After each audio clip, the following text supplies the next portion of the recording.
Me people them. Good evening, good afternoon, good day, and good night to those who are going to sleep. Mwasibye mutya. Bongedde butya mukulikeyo kuje mva kutusaka engalo. Habari gani ya mjambo? Sanbonani legai dumera moreni. Ninjani kunjani. Ohande tida so dumera legai.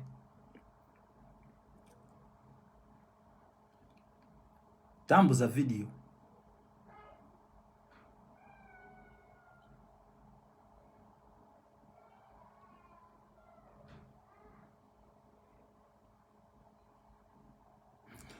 Chena mu musanvu kasese satulu bogole mpologoma eddembe popa apa the voice for people www.com gabulijo bampita MC no maniganja.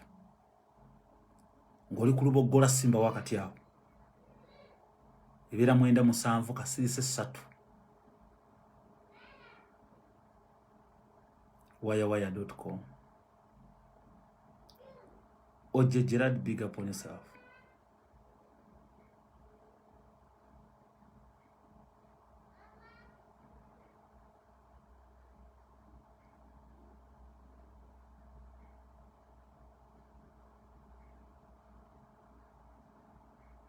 Tambuza video.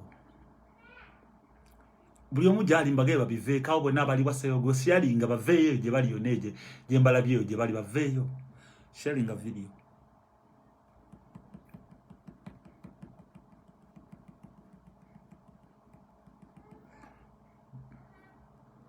Nabagambye nti buli tubeera n'ensonga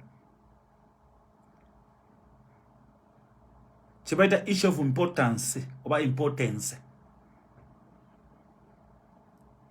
national matter, tuba tulina okutambuza video. Bweteweza 13 sigikola nga nsigala mu kamooli nga mbadde nsabiddwa okusigala mu kamooli naye akamooli nkagaanye nenjagala nveeyo. Tambuza video.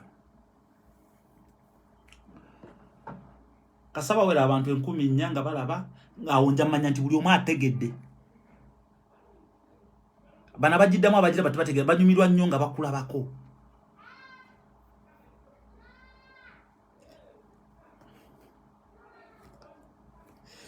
Motama. Bafu.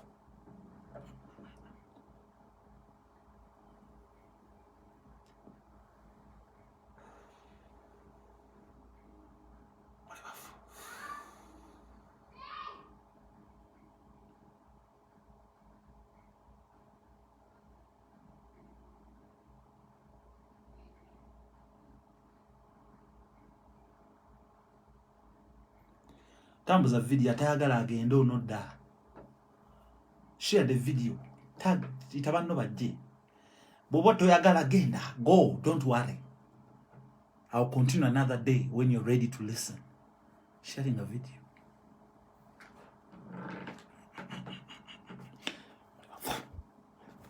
Muri bafu.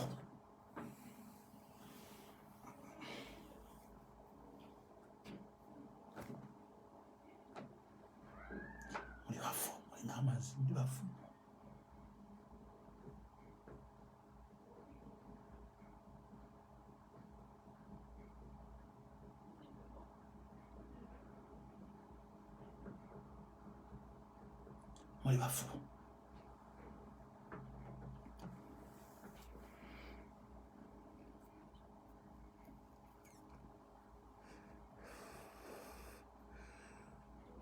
Shares weziwere 10,000 nga mbegattako. Atayagala tandika cancelling video no nga bogenda. You can even unfollow this page gwegenda. Bwula ngo yagala ensi yo Uganda nga nawe weyagala nga munna Uganda nga toli mu kabira nga weyagala just. Nuganze ni munna Uganda kampulirize tulo kalire.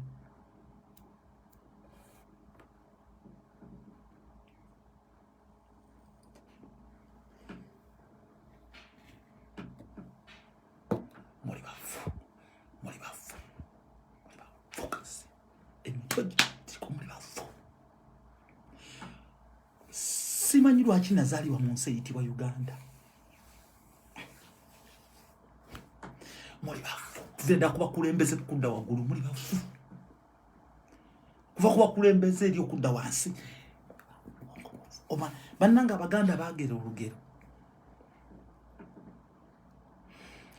okutambulako kulaba okudda kunyumya ne matuufu abantu abatambuddeko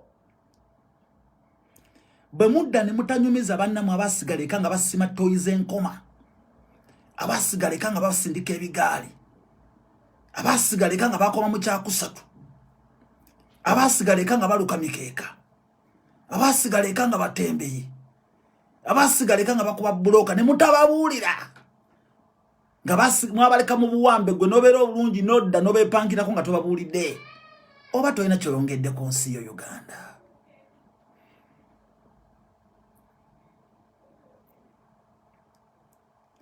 Matuufu ngenda basiibula olwaleero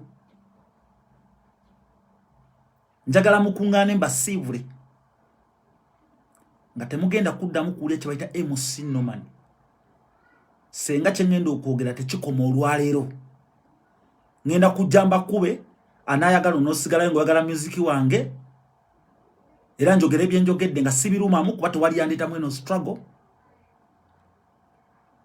naye omuntu gwe mudiringa naye mumanyi Norman yo nabeyambulira nazina nayoga temumanyi bwongo bwe nina temumanyi emirimu gye nali nkozeeko mu nsi muno abasinga obungi mwabeerako nange nza n'emyaka 20 ne mulooza mumanyi nnyo temumanyi kyovula nze mwenna mbavuma ne baga mulinga amazi because I know Ugandan people. You don't know I've dealt with the people them here tell us. I know how security operates. I know how intelligence operates. I know how propaganda operates. I can make propaganda now. All of you quit Facebook and go back and you sleep home. Eno video njikola nga yesembayo. Senga byengendo okwogera tebiteekebwa mu nkola. Temuddamu kuwuliza ngenda kukola musiki wange ndabirira abaana bange nkungubagire mama wange nkole ebyange ndabire kitange ne baganda bange senga byengendo okwoga sibiruma musina gwentya sagalo nyimize golyani oli agomazigo ngenda babulira amazima I don't care ne bonsanga tombuzanga tompanga ne lift ngenda babulira I don't like nonsense.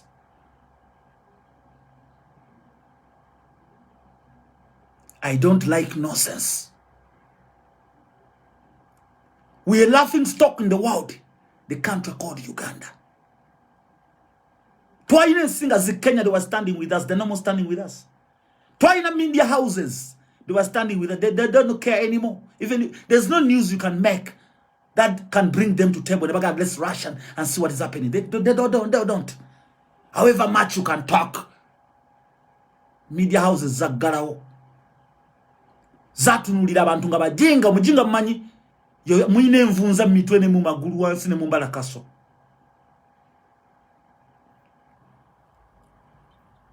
And you put a blame on Museveni to be an oppressor. You are oppressing yourselves. Oppression lies within us. Because we are nicopomps. We lack cooperation. We live in denial. We live in disunity. Because we are funga avimba ngaloza wanyo. Buli aita unga gamba banote bansumbuwa. Nga avimba. Nga yera bidanti buli waita wa inokude mabego gabe information. Olekengo zibuda amaso. Ngo kore de buli omwe kubo.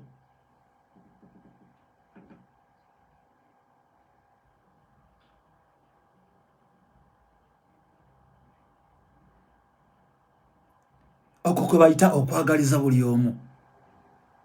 Now, video etandise.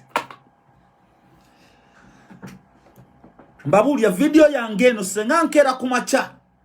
Nenda bekintu nga kyekimu temugenda kuddamu kulaba MC Norman alwanyisa government ya Museveni. Museveni si yandisa, Museveni si yankuba obwavu, Museveni si yangana okumala okusoma, Museveni si yangulira engoyi. Museveni si mubanja. Naye abantu bendi nabo tulwanyisa omusajja balakinga unity. agamazima mugakirize. Listen to me.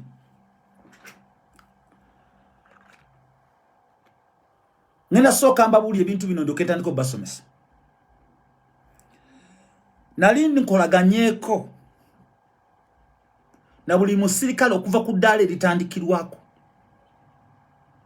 N'abaali bakoze ku bikolobero mu Uganda mbamanyi nga tebakwatibwa nga teri yali akitegedde babiine bikolobero byabwe. Era bali bulungi. Nali mbaddeko n'abakulu abasinga mu magye nga ndi mwana abwe mu nnyumba waka. Nali ndirinzeeko okuviira ddala ku OC station, OC CID mpaka ku OC prison. Nakola ebikolobero nembimanya nagagawala nabeera bulungi ne prison nagiwumula. Nali nkozeko ni international lawyers abaali bawolereza ku Jacob Zuma, Ramaphosa, Nelson Mandela nga nkola mu office emu nabo. Nali nkozeko mu kooti enkulu Pretoria nga ndi mutafusi wa mu kooti. Omukyala akyasinza amanyi mu ggwanga lino mu EFF mu Betty Diale yalina emyaka 18 nga mbeera naye mu office ke nga yigo kolo bwa lawyer n'afuka omulamuzi ne bamupromoting nga nembeera n'azaala abaana nga ndi naye. N'agaggawala n'agula nga ndi naye paka kati Betty Diale. I know the procedures.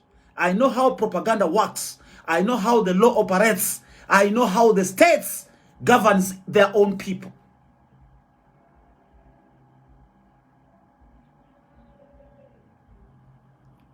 Kati matujja wane tusirika amanyo temuloza nti okuba twogera nammwe tuliringa nammwe tuli basiru ebimu tubimanyi ne twegumya bwegumya ne tugamba tukibeeremu tuli banna Uganda n'abamu ne beeyawula. Tusandike video. Abamu kuba well wishers abaagala okujja Lumbuye mu kkomera wamu ne mikwano gye n'abo abamu abeeyita balooya nga kwe kuli n'omukulu Zaake bali mu kibuga ekimanyibwa nga Turkey. Mu nsi emanyiddwa nga Turkey. Wabali Istanbul, I don't want to know because that is not my job to know. My job is to sensitize and mobilize the people and teach the people how to demand for our brother Freddy Kajubi Lumbuye ave mitawana jalimu. Nayenga bali busy online. They are fundraising, collecting the money to find ways how to pay the lawyers to proceed with the case. Omwana omuto waffe Pato avuddeyo na posting na kugamba temutawana kunganya sente zonna ffe tetunagaba muntu yenna kunganya sente tunabakolawo omulimu gwonna. So let me tell you something, I'm not stupid. Mwena nze ni muntu mukulu bye nkola mbimanyi. Nze nina intelligence bikwata ku Lumbuye nasirise lwa Zaake kubeera Ttake.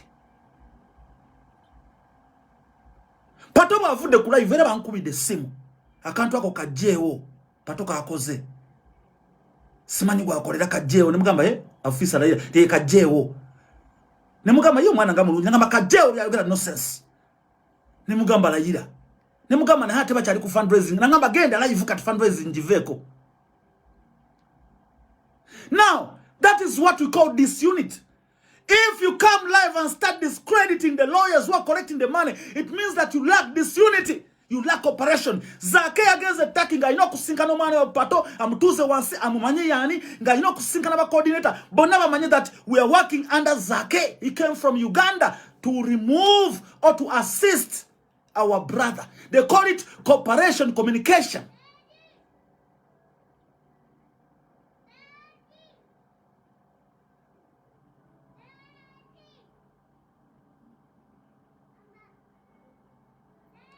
Eche chukulaga nti Pato tamanyi Zaake kyaliko. Eche chukulaga Pato tamanyi baloya kye baliko.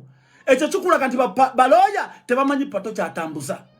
Of which babadde balina okukwatagana ne noob coordinators within Turkey nga mwemuli ne Pato amanyi Lumbuye akola ne Lumbuye ne batula wansi. What is next? First of all, you are discrediting yourselves. Pato has discredited Honorable Zaake ne baloya. Lawyers have discredited Pato nenga amazima agaliwa gagano kamba bwabulire tewali muntu yenna yakoze ku passport kuletera Lumbuye manya malala. My friend, take what I'm telling you. Stop propaganda kubanga muloza nti Museveni mubi. Now you are propaganding atenga mwekuba je. Come on people. Mwekuba je. Muja kutisa mwana wa abandi nga mugamba bino mugamba bili abantu babuleo na itemu. Come on. Temuloza tinzo kusirika ti mukola live mwogera nnyo. I know what you don't know. Shut the fuck up and follow the procedures.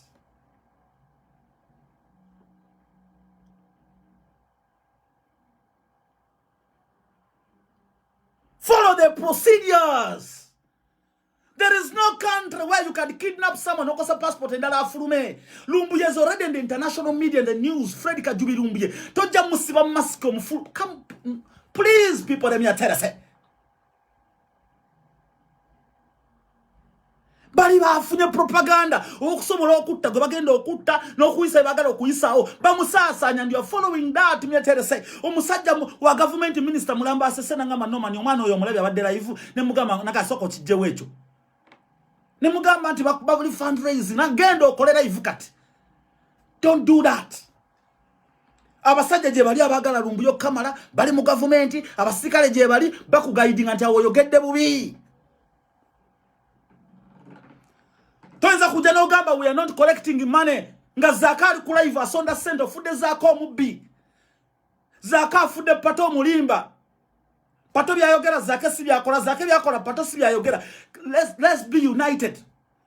Tetwaga twefule ba championi. Nzendi MOP sogera na pato. Pato nzendi pato sogera na zake. Please cooperate as Ugandans. Mutule wansi. Nabagambe temuda mukufulumya mawuli okwate manyi Lumbuye jali. Omuntu ayinza omanya Lumbuye jali zake muleka updating the nation there myatselese. Kati mwogera bino bajjo byayogera. Bagenda muleta mukadeya kati bamutwala olwalero kati what about if enchatuka Uganda? What will you tell the people there? Senga abantu bagamba zake patatu ganyo kunganya sente. My little brother, what are you going to tell the people there? This unity yababisa kalulu temugenda kafuna. Gwe Bobby Terera muntebe yo wotudde kola byokola finish. I'm saying it loud and clear. There's no Ugandan who are going to demand a change. They'll keep on talking on social media bombo pusu wall papa meku nkoma chigwe. This unity. Kojo mugeza kuba live ali bwomu. Echoto chikuba koja. Koja kubya chiko choto. Pataze akubye cha nomani akubye cha pato. This unity, NRM, they're very cooperative, they're united. But Jacola Chintu, no chisanga nga yisima chogera. Same thing. Wake up, me people, them yatarase. Temumanyi propaganda.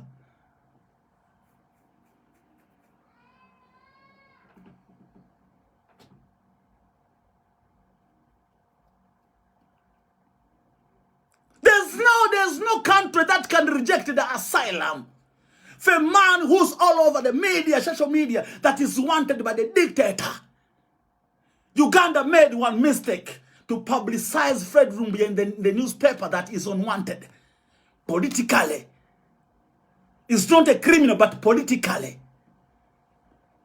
Take keberenga ambi, techa asobala kuwayo Lumbuye. Don't fuck around and mess yourself. Propaganda, wamutande musende nekuma TV kuwali kweni BSC. Mbuba sobola muza, enkola gana Uganda jaina netake. There's that nonsense. Wano wali wabayekera bava Mozambique. Engage jogera Portuguese. Nari ntudeko bamu kote was the interpreter in Rustenburg. Beti dyananga bajango kolo muli mugugu no manyi Portuguese. Nemugamba nena abisoba nanga jangu tubulidde omuntu ayogera Portuguese bana basigadde bajja kola. Bacha baba wobutuze wano. Kubanga bakudda Mozambique bali battibwa. Wante balina bibogerako bali bagwira nga tebalina mpapula nga bera Rustenburg gye bayite tabani. Tebalina mpapula. Bagamba mutuzaye bagenda tutta. Twava dambuyekera tukola byaffe batunonya. Political whatever affiliations. Bafuna sare musika section 96. Ne baba saba kazi bawo wano ne bafuna ID kati bakola mu maini. teri abanoonya eri tebaddayo na wano tebavaawo. So how can you wake up in the morning and you tell people them that mbaba rejecting the asylum seeker? Who's that one? Ngazaka kugamba we got a human rights lawyer ate gwogamba they rejected the asylum.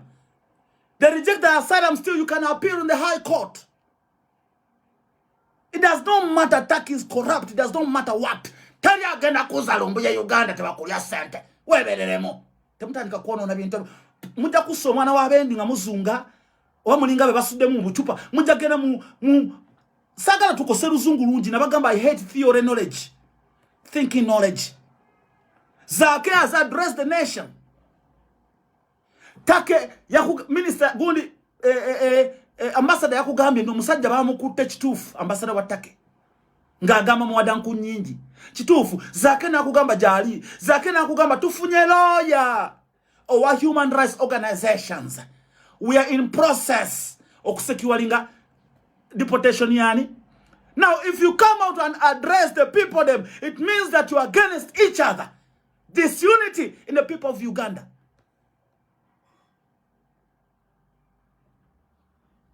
Chechibalemesezzo okujayo buwanguzi bwakyagulanyi. Chechibalemesezzo okujayo buwanguzi bwamwe. Kubanga buli omu ayagala okubeera mayinja. Tobuuza abayimbi b'e Kampala bonna be natandika nabo ku myaka 14 okuyimba ebidongo. Mbuuzaayo omu amanyi mu Uganda baga nti ayo gayi tumanyi nga Norman. Nze wembeera saagala mayinja mba nsirise. Kamilioni yo kaye muntu ampa amayinja nti yanjigiriza okuyimba yampa microphone. Yekka Kamilioni achoga ne ku radio achoga nti Norman yanfula chendi. Pose ne shanks vivid. Nayenze ntano chogera mu bantu. Saagala mayinja chovula tuwangadde mu nsi. Tovimba.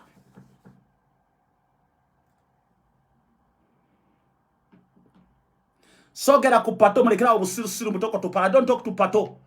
Pato nze I'm addressing the people of Uganda. I'm not addressing the Pato. I'm not addressing anyone. I might mention the names, but I'm addressing all of you because you'll be doing the very same mistake tomorrow morning. I'm not hiding from anybody. Not even Zake. Since kugamba Zake sijamwogerako. Oba you know kusinkana close members ababadene rumbu your friends. Friend them. Sit down with them, address them that please guys. Nchimanyi muli ku page ya rumbuye mbategeera mbagala nnyo naye temuddamu ku distributing amawulire musoke mutuleke tukwagane lawyer. Nabagambye buli temwogera the government listens to your information and realize that you lack information. Never sobola okukola kye baagadde. Babateeka muka propaganda katono nnyo.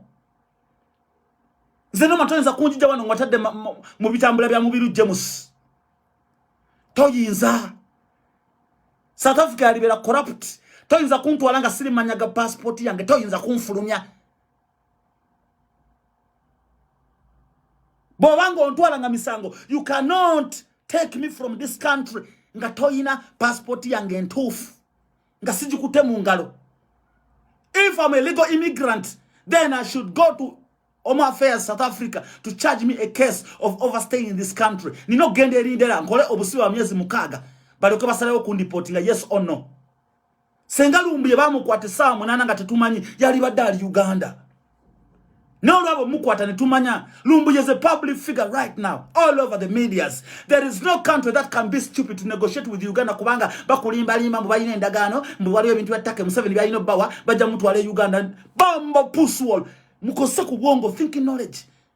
Mujja kutisa omwana ngo nayogera kino lyayogera kino nayogera kino disunity. How Museveni we bakubira ntabeka mo cyabakkiriza tulumba oluguudo ono oweka wempe nakubira bali nto wayi wali obusajja buteeze bwine mundu. Lack of cooperation.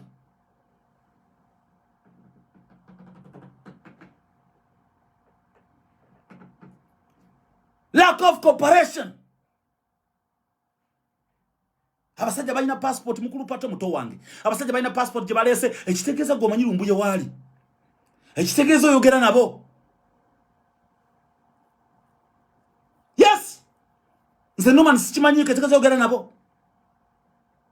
Ngatenze njogera n'abasajja abali bawalumbuye information. Abamu besimanyi nawe mumumanyi. Nakugamba ekyo kifu. Kino kifu. Temukyogera.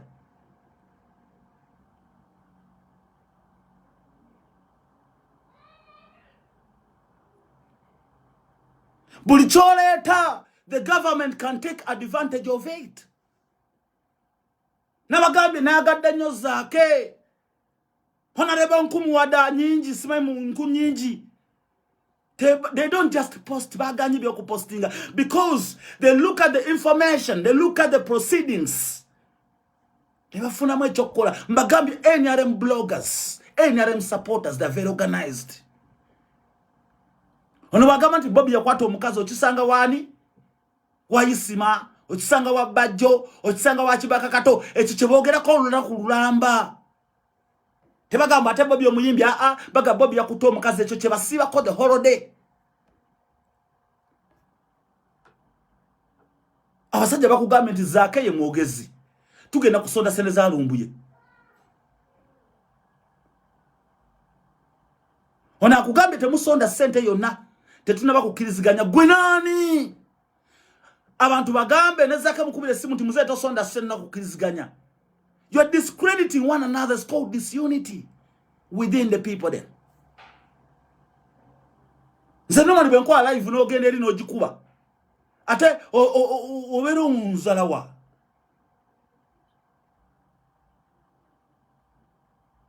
Obanga atali nafi. People are trusting Honorable Zaake right now as a final man to address the nation.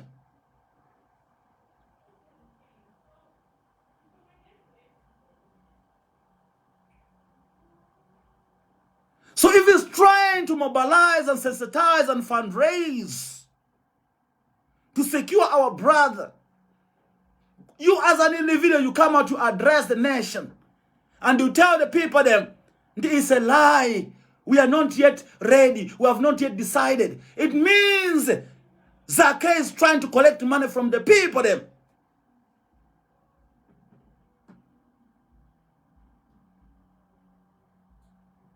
Where have you got the information that people have already organized the passport? You don't need to go to Uganda to organize a passport.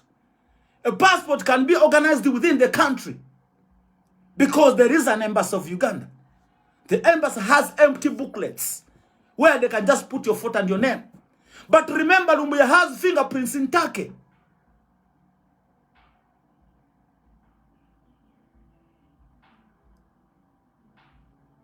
Turkey confirmed that they charged Lumbuye crimes of overstaying the country. Did he go to court for overstaying in the country? Did he receive any trial in Turkey? He can't just, look up wise them. People them. Let's be honest. You are addressing millions of Ugandans, 45 million people there. They want to know what is happening with Lumbuye. The government knows what is happening. You don't know what is happening, but you are just addressing people there. We have brothers and sisters listening to you. Anything you say, the government takes advantage of it. It's better you remain silent to protect yourself from accusations. People might turn against you because you said something that they've realized that it hasn't happened or it hasn't been so.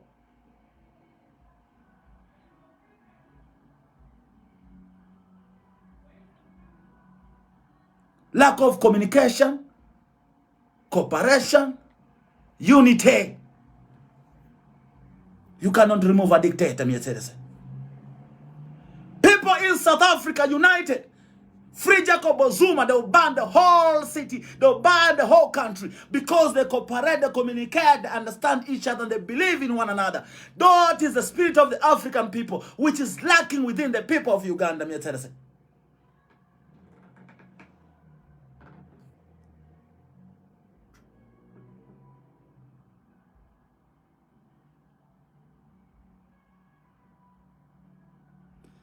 The only way to demand Fred Lumbuye is to encourage, to mobilize, to motivate the people, advise the people. Go on Twitter.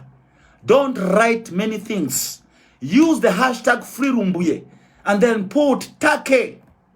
We are aware that you kidnapped our brother, our political analyst, our political activist, our political brother, whatsoever. Please, we demand. Then take a call at human rights, UHR, what, at this and that and that and that. Simple like that. The world has used Twitter to mobilize and sensitize and demand. Win battles. Stop wars. Remove dictators. Fundraising via social media. If you go into a good use of it.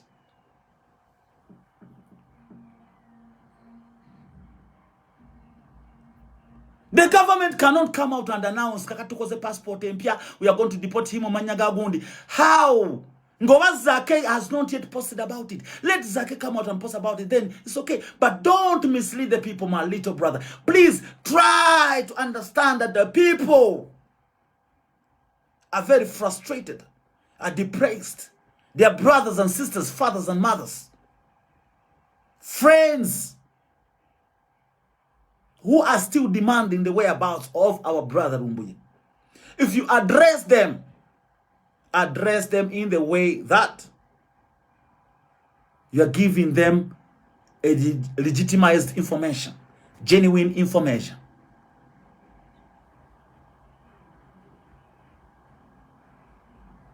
However much we hate Museveni, however much we hate NRM, they have not said that they're going to organize new passports or new names for Lumbuye Fred. Lumbuye Fred is known as Lumbuye Fred in Turkey. And the government of Turkey, they are aware that in their custody, they have a man from Uganda, a political activist who's wanted by Uganda. It's not something easy that Uganda will come with a different passport to come and deport the man.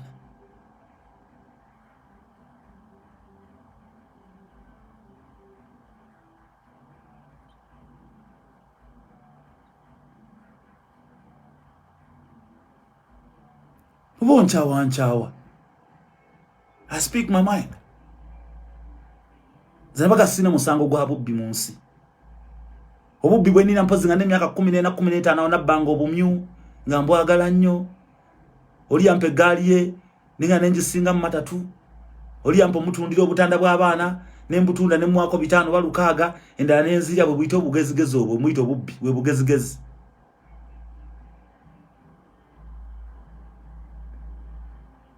People in Turkey should be united.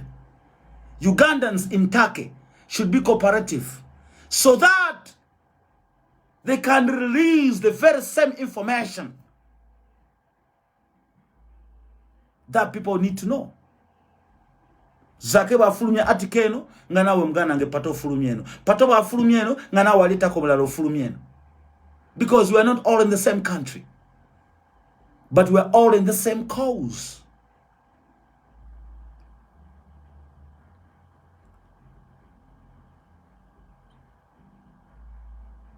Mweberere mu.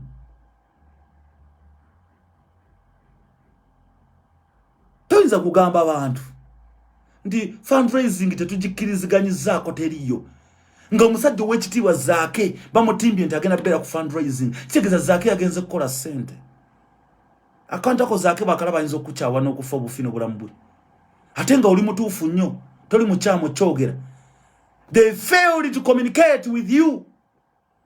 They distanced themselves.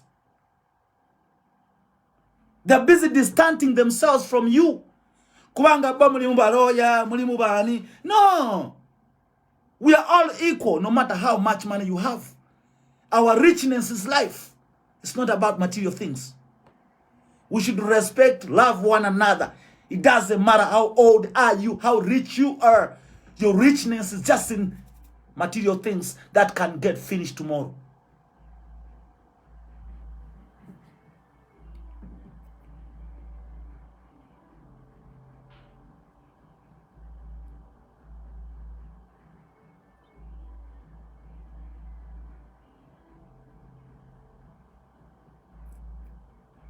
kakati Zaaka agenda kuvayo akugambe nti we have proceeded on to submit our application to the court of law. Our lawyer is a Turkish lawyer. We have spoken to him, and then he has advised that we need to make sure that we put the money together, $2,000 and must be in place, and at least we have given him a deposit, and we hope to hear from him tomorrow. Lumbuye Fred is safe, is in the hands of the police. That is it. Kakati gwa waba dagenda okuba live okugamba nti nchaba mutwala bamuletedde passport endala awo ate Zaaka abeera akukubye nenga nze mba advisinga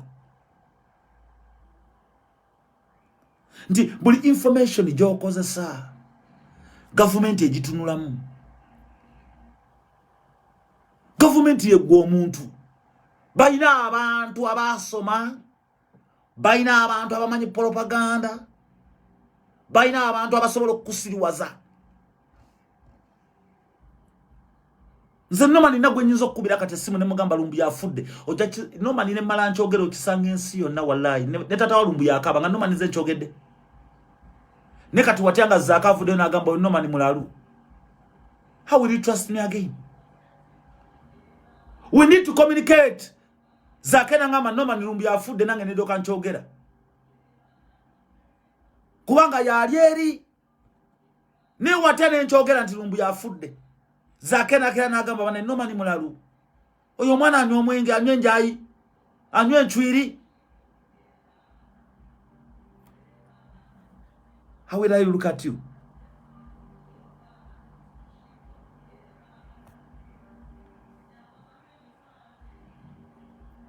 Toyina ngejogama nti kati waliwo getufunye balese passport mubagala omutwalira bani.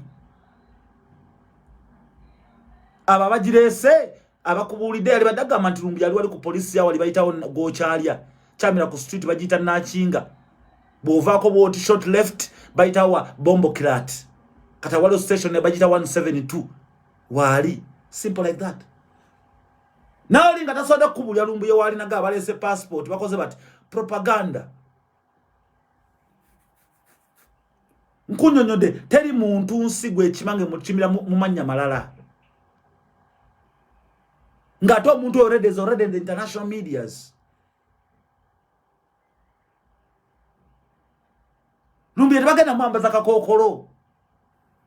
Take teso achikabe teri techali mafia wataka ina Lumbuye. Polisi yataka ina Lumbuye. Techali mafia muina.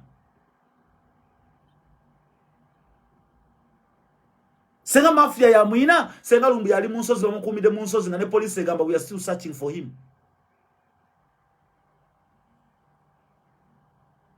Government yataka eri kubunkenke just because they have not yet responded to you. Temutegera kiriwo bali kubunkenke bebuza bannango no gayi chichi nga munene.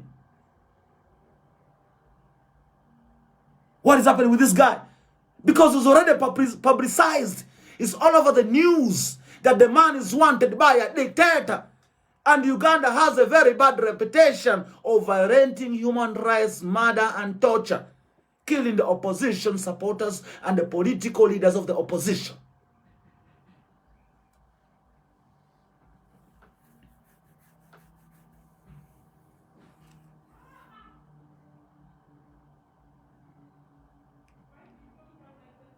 There's no one who's going to bring with the what? With the mask. Putting someone on the plane because the mafia is like they put Fred Kajubi Lumbuye all over the news. Eh? Political activists in UK they're tweeting about Lumbuye. In America they talk about Lumbuye. Newspapers Lumbuye. Then you bring a passport of Norman Mutebi. You're taking Norman Gocharia. You're taking Lumbuye to Uganda. Are you taking peanuts? Are you going to pack stumpies of cigarettes?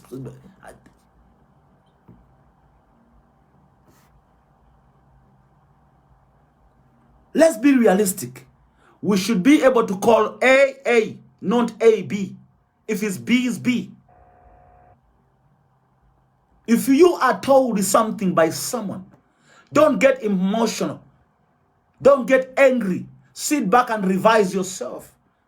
You will come to realize that indeed you are wrong. But being wrong, we are not blaming you. We are advising you. Whoever it is. Sigenti Pato akoze bubi. Wabula nze mblaminga Pato ne group ya Honorable Zake for having disunity. Pato alikubirala nnyo. Talina nkolagana na Zake. Ne Zake alikubirala nnyo. Tamanyi nti Pato agenda live. Kuba Zake kyamututte kunnalumbuye. Ate muto wange Pato mweralikirivu nnyo kubalumbuye muganda we mukwano gwe best friend. Kakati if these people are not communicating with him alabanga bamusudde omulabanga maziwa alala. Yaba you know by information jafunye.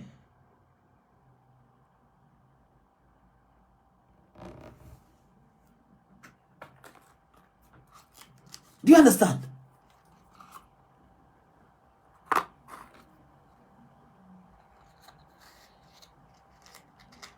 Pato is not wrong.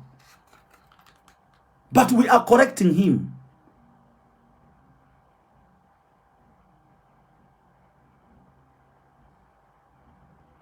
That's why when you are arrested, you always have you have options. It's either you remain silent because anything you say might or can be used against you at any time, at any day. It's either you make a statement with the investigations officer, or you make a statement with your lawyer, or you give the statement in the court of law.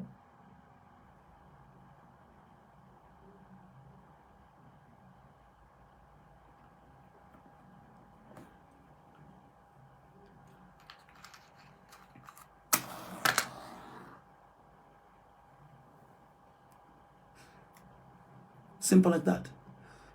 Dr. Malinga, big up on yourself. Do you understand? Let's be realistic. You cannot be contradicting yourselves and you think that you can fight the dictator's propaganda. We should stick to one thing. Nabagambia, when I come live, I come to educate.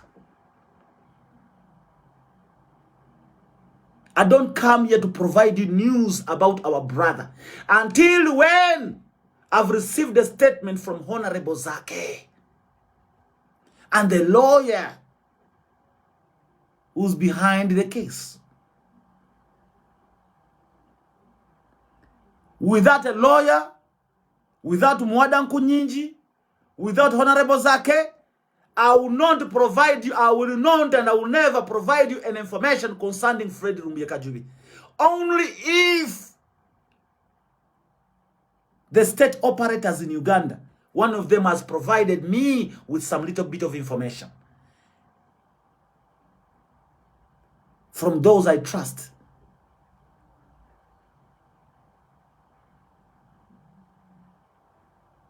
Cooperate. You must communicate. Zembabuli dobuli obuzibu wo. Sino sichirumamu. Pata akola omulimu munene ne bazake bamusudde. Kuba Pata abadde alina okubeera one of the speakers on that Zoom whatsoever, Zoom fundraising. Yes, he has done a great job. He's a young man who's been moving up and down. Nino Wongo.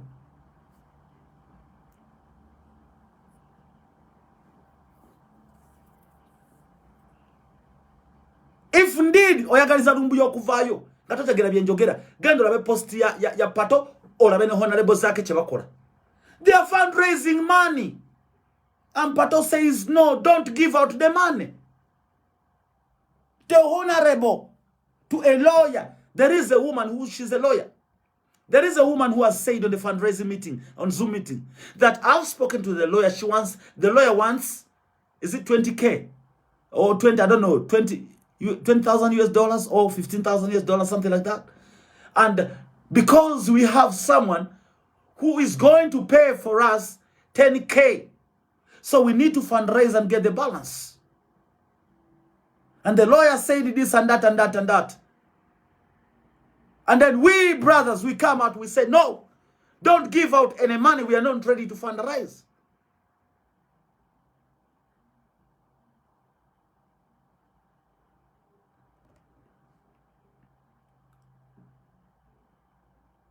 I'm not against Pato. Don't say, Pata's done nothing to me. He's not a bad guy. I'm addressing anybody, even Honorable Zake. That's why I said, Zake, ye distanting the chi, omwana abera ne rumbuye, omwana ayali badina yagala okubera mu kintu, asobola kuyamba muganda we, amanyafu na information. Na ye bamwe distanting ze bo bali mbirala, ne hoteli gye bali tazimanyi alabika.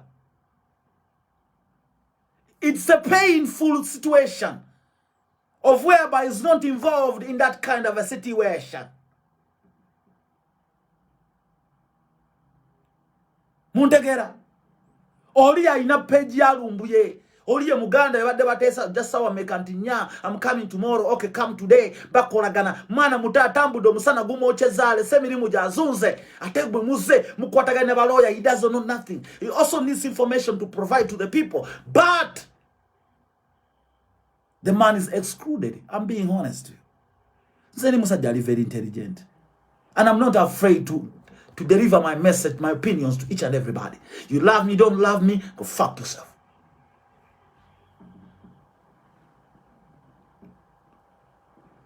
Tadi to be bademu. Bobby ya jawan. Ngaba agala okubba sente. Mbabuuza Bobby aluwa. Bobby ambuuza ku simu oluwa. Bano bangamba te Bobby agenze ku TV. Ate agenze eno. Bamaliriza byekubye messages zifuluma mwabba sente but senga nali musenga baga no man ya basente. They are fighting one another now. I was not there. You know what I'm talking about? Hypocrisy, disunity, rumor mongering, self-hate within the people from Uganda. You cannot remove a dictator. Until when you learn to communicate. Until when you learn to cooperate.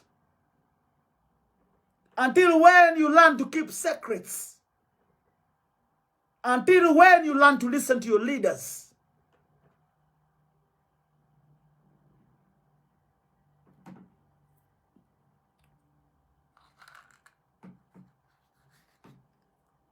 It's not an easy road.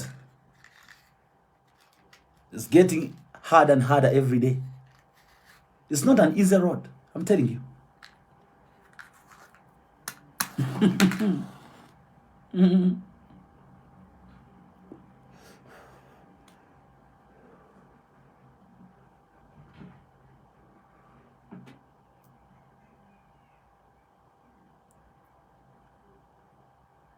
Bobby ayinza okugenda Turkey.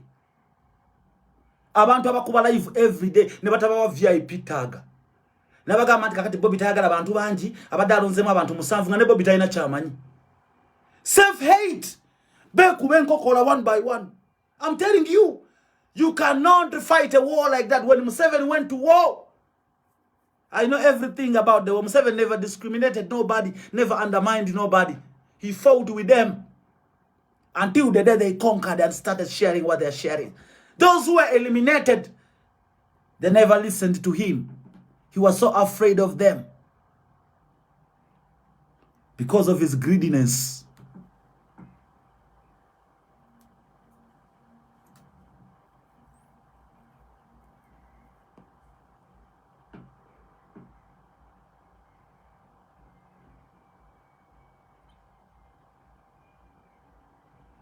We are in one cause. Mwenjagala mungambe nti nomani yaze natugamba lumbuye mulwadde nnyo. Mungambo bana babulideko nze lumbuye manyi jali. Simanyi. But the only information I receive is that Lumbuye is safe. That is the only thing that I can tell you is safe. I cannot tell you about the lawyer until when Honorable Zaka has given me the information or when he has posted the information. I don't know. I am excluded because I'm not there.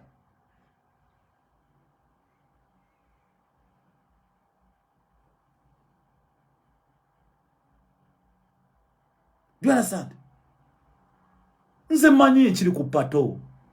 I know. This is my small child, my small boy. I know. Manye chiriwo. Lack of communication. atenga patali close nnyo nani ne Lumbuye.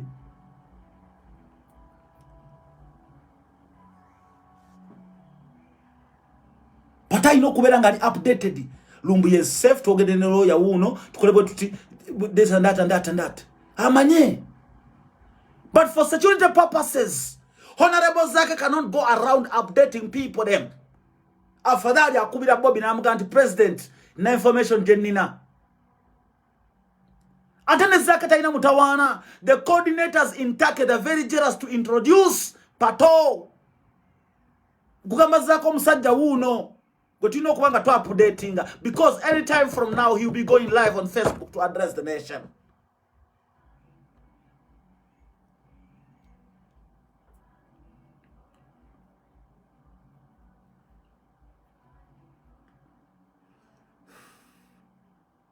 Goza Bobby wajawa no nesimula batachinuma. Soka nebuza hii. Bobby na jana tankubira kataga nomani wanga aluwa. Nalo kuba ni muntu mukulu tebichanja ne waliyo olinga bimulya.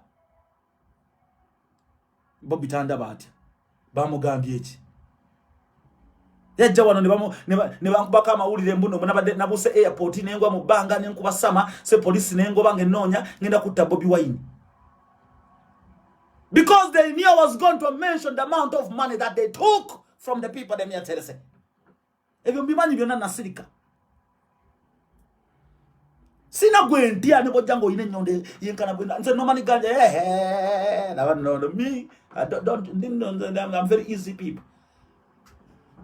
Nze ne muntu ali very easy nyombaleka mwena ne mbaleka ne mukola bye mukola mutimbalaba. Ndi easy le mantambula nenkana nga kati gwenti ndi mafia ndi mubi. Byonna mbiraba ne mbireka.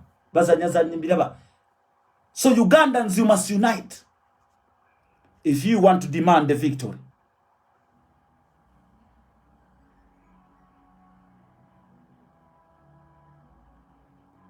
Nabagambye mugenda kudeno banange passport akati bamutwala ngomusajja ali kunyonyi kubanga kiriba ikisizawo ne kibagira kityamatu. Nabagambye Uganda does not owe us anything. Museveni does not owe us Lumbuye. Turkey owes us Lumbuye. And Turkey will keep on demanding on Twitter. Turkey will come out and address the world.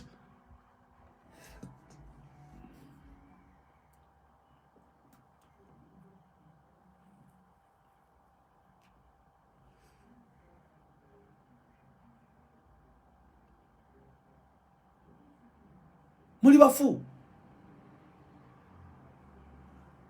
Nze bo basente yo muntu njija kula live nenchogera nti wa basente. Sina gwentia. Era nkugambira ozayo sente zo mukazi bwati zabanja, omukazi yankubide simu, wamujja ko sente ndogena kola bino zimudize.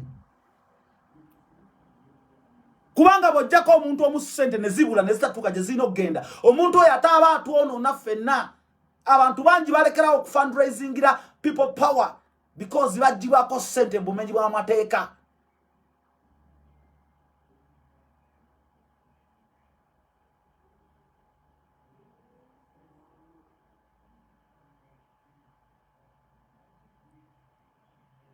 Mubulimba mubukusa.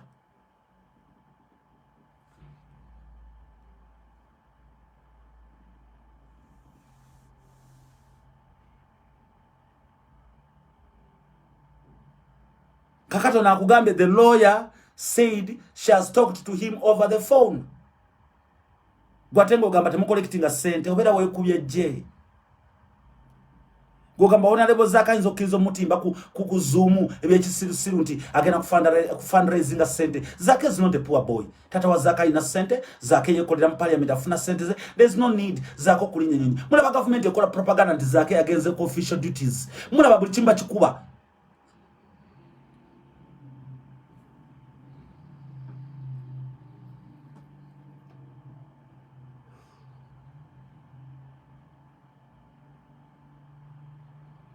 Nze ndi muntu w'amazima nnyo eri buli omu.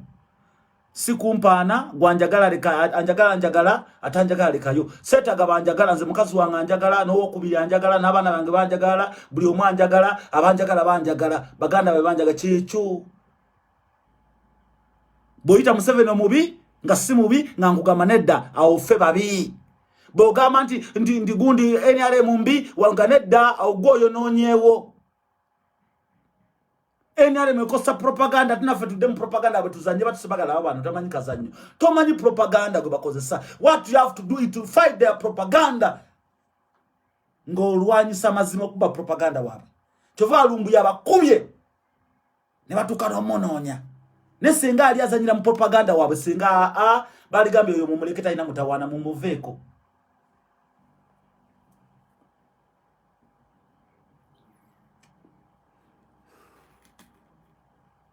Honorable Zake erinnya lye libadde ku fundraising Zoom meeting.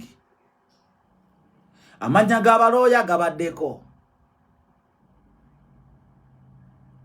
Tebayinza kukola Zoom meeting nga ya kisiru. Wabula mbagambye nti Pato bamufudde bisaati. Ekyo ekintu kibi nnyo okufuula omuntu ebisaati. Kitegeeza ne bwe tuba twambadde engula bamugenda basosola.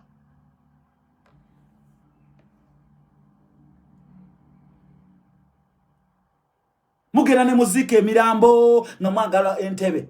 Bwe mwala okutuuka mu ntebe ne mulekerawo okuzika abafu. Muweereza mabaluwa. Nali mbirabyeko. Nze nina gwe nti okukyogera. I'm being honest.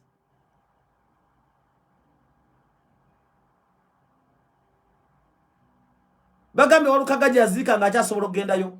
Kati ali busy alina okutuukiza emirimu gy'abantu gye bamutuma.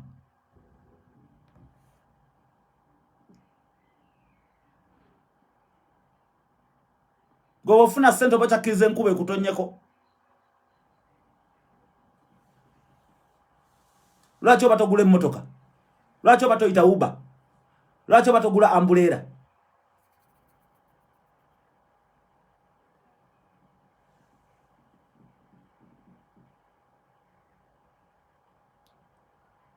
Sikolerera kunjagala. Nabagamba nze Norman nina erinnya. Ne bolibuuzani nti nombaga Norman tumumanyi. Eryange saalikolera ku Facebook. Nakuba ebidongo from 12 years. Nga ndina Afrigo band ku stage nga mumuli bana matobu yonka nga ne banyamwe basasula okulaba nga nze ndi VIP. Nabera ko ne file utayamo gomasoma mawulire gwe mwawulirako nga ndi naye muyita daddy nga yangulire empuuta kabalagala ba Fred Kigozi Paulo Serumaga bande Paulo Kafero. So I don't need anything in life. All I need is happiness. I want to see everybody happy. Njagala nnyo buli omu ayigire ku manne tweyigireko kyova mbavuma mupama ku nkoma. Osanga onosima kutoye ennungi n'ogizimba nga Norman ayogedde ku z'enkoma. Kuba toyagala nkyale wammwe nga mupama ku nkoma. Osanga onogula tissue lwe najje wammwe n'ojja ebikookoma mu nnyumba kubanga nayogera ku bikookoma.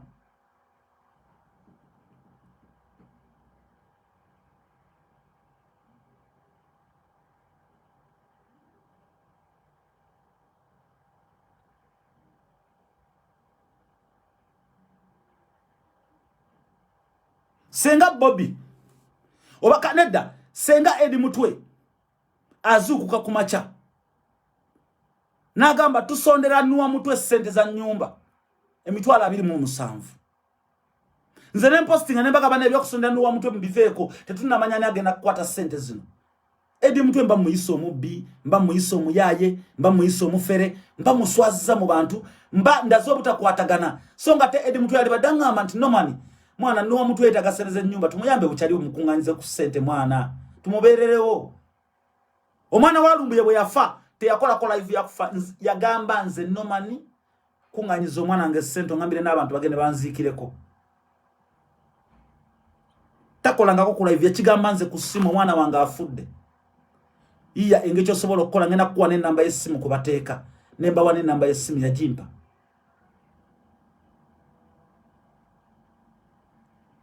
Bwetu tyo bwetukola.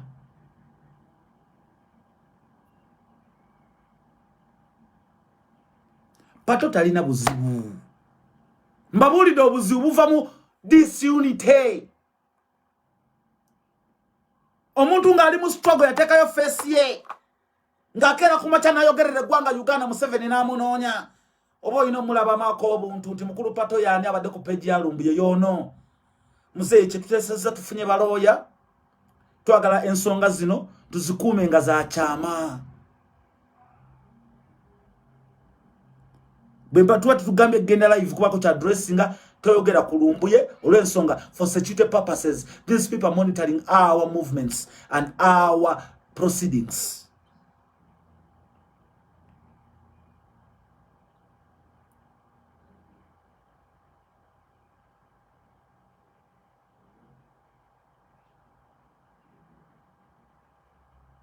Muntegera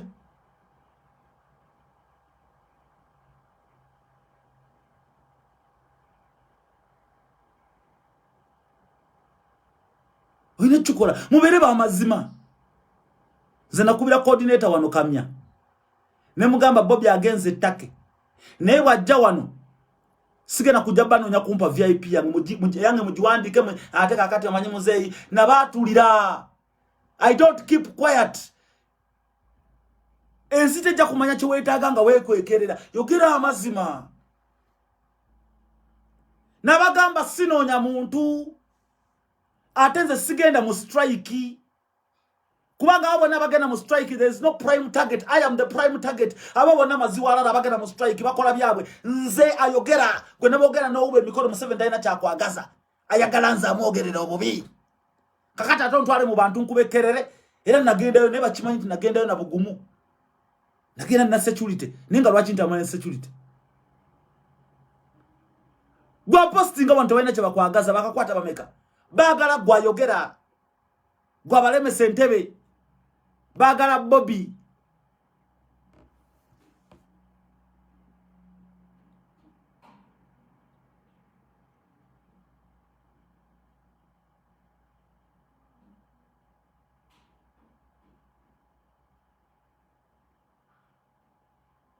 zinabagamba nze sekwekerera muntu jimagala okulimbira abantu mubere bulungi nze nomani babuli amazima kanfo bwavu gwe kyoyagala okwogera ofune following nze nkyogera bwogezi omuntu ategeere nze nkugamba nti wano nazina entulubiru na wali nazina entulubiru wano nazala wana nazala nkikubuulya because you must know tekimbonyabonya mu nsi be bana be nagenda nzaala nawe okimanyi nti okuzaalazaala kibi.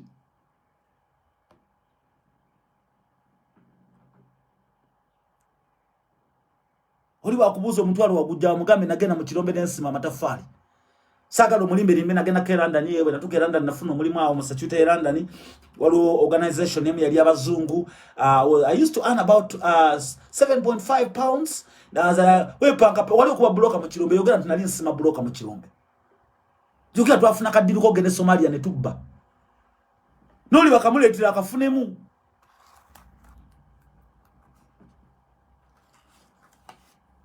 nenga zemba bulide pato si mukyamu na ye pata ino obuzibu is not informed. Ate drone izo zisindika information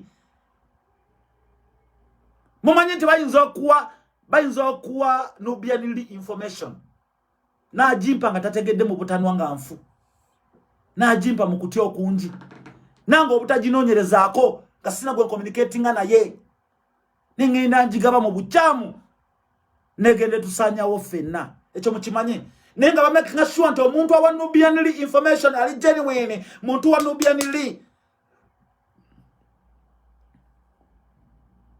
bakwata Papa Sidi ne bakwata Wizo Manizo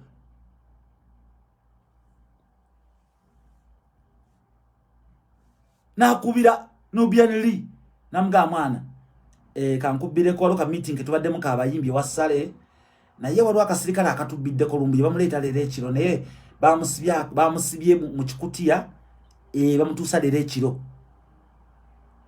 Nubian najimpa mu butanwa kubanga ajimuwadde muntu ali close ke katiba ke bazanya tuvanti lumbuye bamumanya kubanga basindika abantu abali close kati patoto munenya tuina mutereza ta autokubawo jajja lekerawo zake lekerawo muwadanku nyingi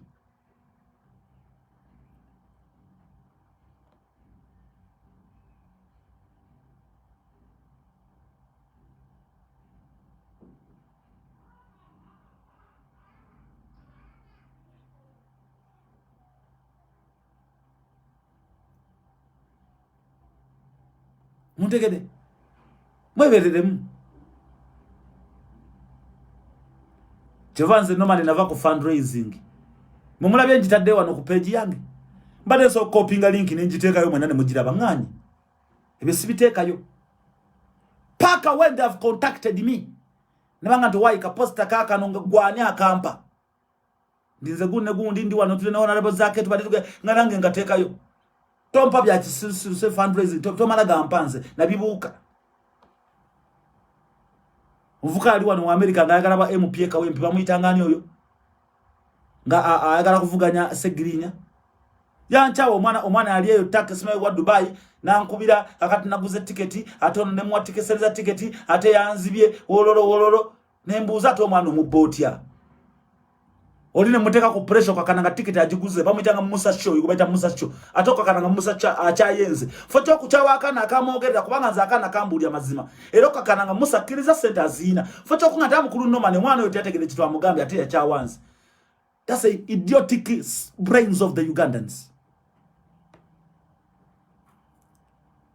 Hola ngambi wa muba sente mu America nkwatulide lwacho nyigira ngamanti noma ni mwana omuntu oyo naye bannange nedda twamujja ko mbulira mu katono nchitegere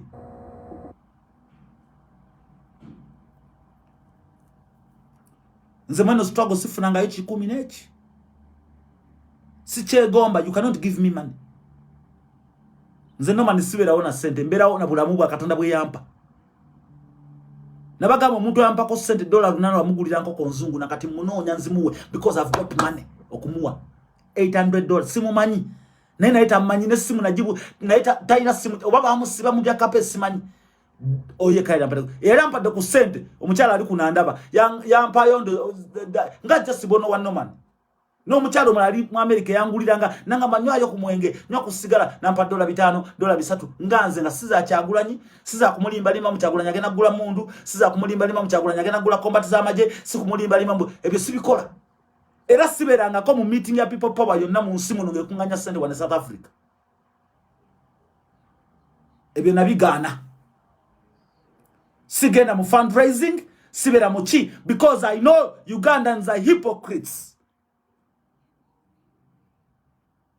Omuntu ayitibwa muganda nga yogali mi Luganda, those are the majority in this struggle. They lack communication. They lack unity. We are lacking self-love.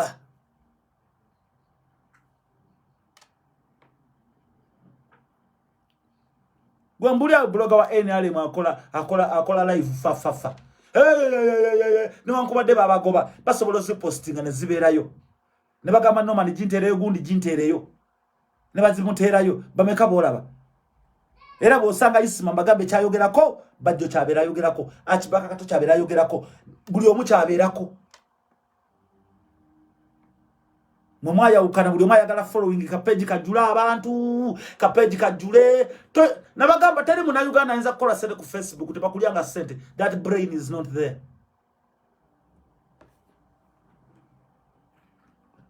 Teri mu na Uganda nabagamba mu na Uganda gwe nakalaba amanyo kuyiya sente epasi ku social media okubiri kati palaso ya mwega seko abamanyo kuyiya sente ku social media mpozi neti champamire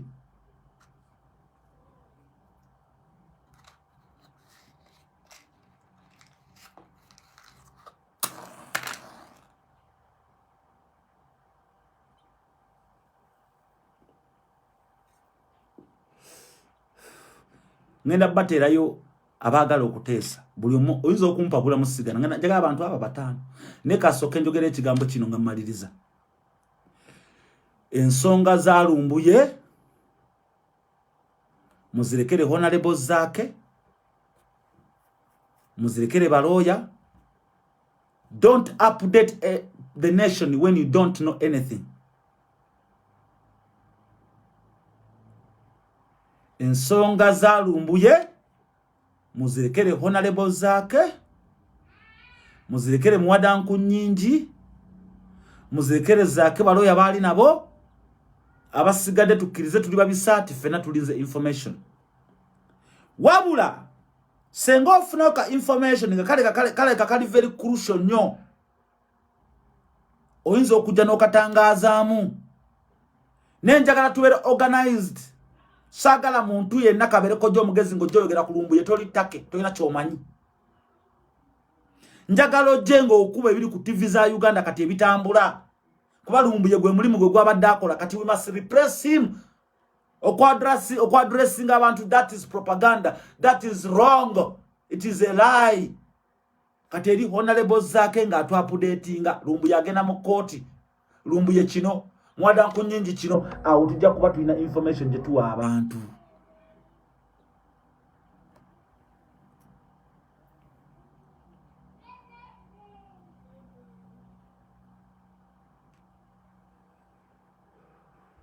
Gwe nansubuga Fred longa mbate nange ndi Muganda bagawa Muganda takola nsobi.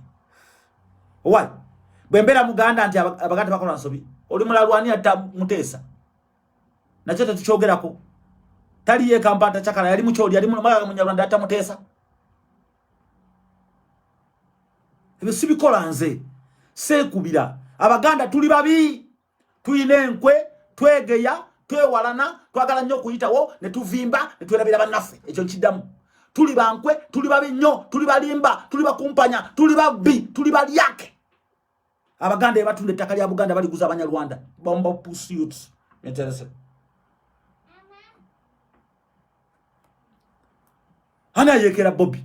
Ana gemo Munyarwanda yekera Bobby. Ana kugamba Munyankola yekera Bobby. Ana kugamba Musoga yekera Bobby. Ana kugamba ndo Muchola yekera Bobby. Ana lemesiza Bobby Entebbe. Baganda. The Baganda people them yaterese.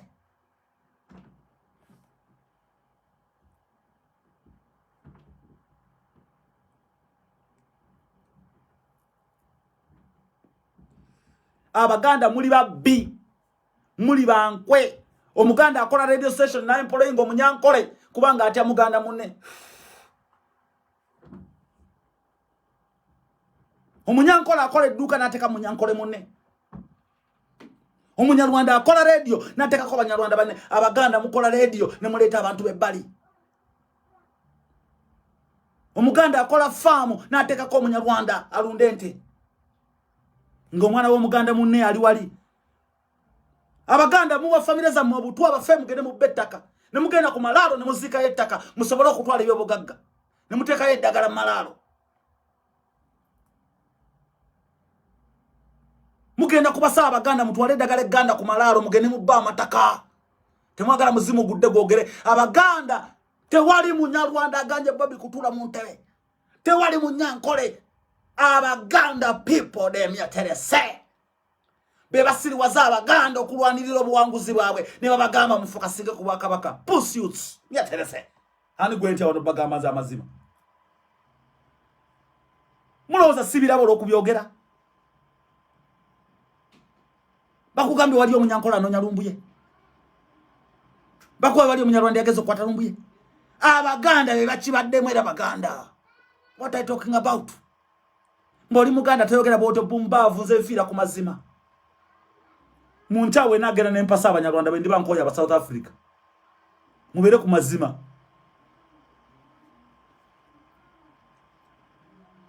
Gozo mukulembeze wa mutabimanyi. Bobby yayimba luyimba kino nga yeko kolo mwale ya mulimba limba. Mana yeye anchawa. Mwalacho. Yayimba cho mwala wo mugundi ali. Na musanga sime kuchinga ali nyimba manye bongo bwesibye kati yani Bobby yayimba. Nagena nafuna Bobby azadde abana ali mbufumbo tamwe kokkolanga. Kayimba chako yayimba na yeye wanchawa. Kayimba chako mkanjukize mandu kama buli mboze tufu. I don't know the numbers. I'm talking in general. Mugabo obutwa ne mutta abantu mutta babikabya mwe ekyo tekiri mu Banyarwanda tekiri mu Banyankole. I've been with them, I know them. I know they are bad and good. Mwe mulemesiza Kyagulanyi Ntebe Abaganda beddire mamba nvubu ngonge. Era Abaganda bakola propaganda kakati Kyagulanyi atimbyeyo lumbuye abadenga mwagira okulumba Buganda bwaffe. Ekyegeza activist abadenga mwagira. Mwamba dinsereko yeyita kisi Muganda. Mumujja muyita sima mu Tanzania muki Muganda. Si akugamba ndi lumbuye is not activist. si muganda munnamme walabyeko munyarwanda akaana mulumbi is not an activist. Mama we balinyo speciosa wanchawa nanani namenga ninenya na speciosa ali muki sipe wanchawa nafuna babi muganda go musingo okulima go musingo okuyonja wako kunaza abana muganda agwana kuwasa mulugwala omulugwala nawasa omuganda omucholi agwana kuwasa munyoro omunyoro nawasa omucholi intermarriages yo bana basajja bali bagezi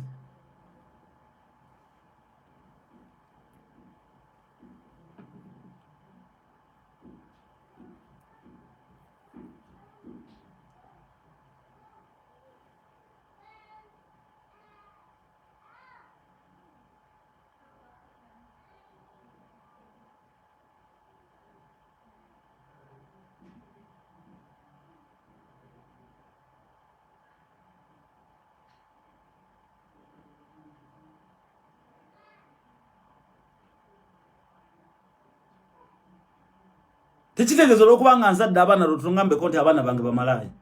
Era bononga matimu wala omama ngaye nda nyonja kanti waizo yo mwana yansobera. Omwana yande tulo musajja asoka. Munaku 2 nandaga akalenzi. Munaku 3 nandaga akalala. Aina abasajja nga bana nze noma nigwenti wenkuddamu. Mbolo kuba nazalo omwana kati beba mugamba konti abuke. Dedde wange bongamba ko nkubuli amazanto omwana yo mulaba. Byogedde bina bitufu nja kwogera naye. Oye muzadde muli baganda temukuba baganda bannamwe muli balalu Kyagulanyi tabamanyi tabalaba tobawulira nga bewera namala afugeno Uganda tudda mu nsiko namala afugeno Uganda bwetufiira efe twalwanira emirembe namala jabo tukoda bati oyo muyaya nyenjaga oyo mwana musirusiru awoza abanyarwanda amanyi twava amanyi bujajjaffe ololo ayogera ki yabwendula abantu bafungo bwakabaka erererere hakati harafuga hakati kabaka bafe ololo mama nyabo zenajja Museveni kwefira era ololo baganda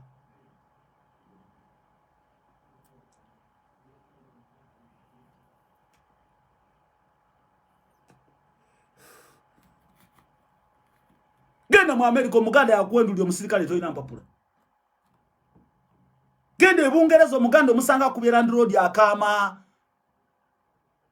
nga boli omubye nnyo genda pangisa omuzigo oleke mukazi wo ku muzigo neiba wo omuganda yagenda omwebakako amugambe nga boli omwenzi oli malaya okola ki bakutabulira amaka teri munyarwanda ave na jambo kakati nori awo no weji ngana chingane baba ngana siveresi tuwa tayina budobo tebayina budobo abaganda badira ba mataka kwero siku byalo baganda ero basanga badiringa mu poloti baba poloti yo mugenzi bajitunze babbe taka lya bana balitunze ogenda kubukojja ogenda kubujjajja bago babana mu kikalu attaka ne omuyita abagagga babbi battaka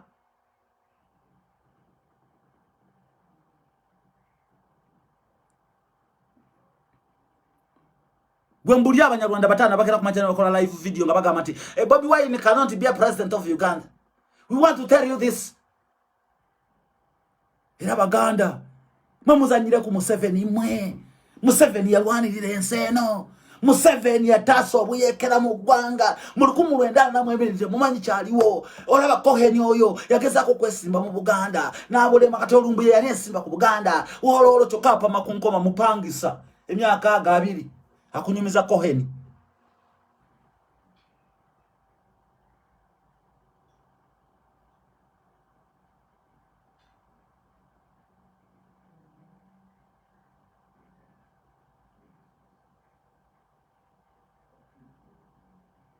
gendo no nyabaganda bayina office ola gempa planto limusawu abayina amakliniki nze na chitto Gloria saba mulimu ojaka sanga muri akasajja kaganda kachibala maka akoleddwali joka kutuna kati wanji muwale ogamba otya tetuna mirimu wano abasawo bajjula abasawo batendeke nnyonnyo batawo bafe tulina abasawo 40 batendeke nnyo bambi nenga gezako lunako luddako gendo sinkano kabire endala omugende I'm looking for the job aja kudda mbulungi okay you can leave me with your CV do you have a CV okay do you have a cell phone number Yeah, put here. I'll call you. I'll speak to my manager. We shall see if she'll call you.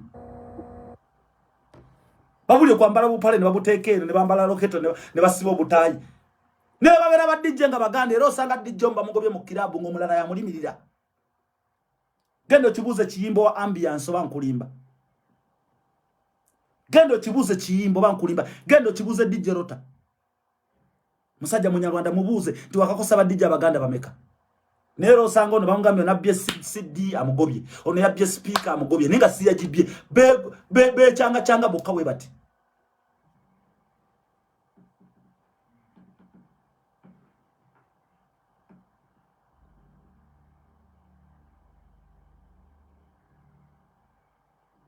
Mumwe kubaje. Abaganda bajude mu Central Buganda magere kubigere mu agenda bameka.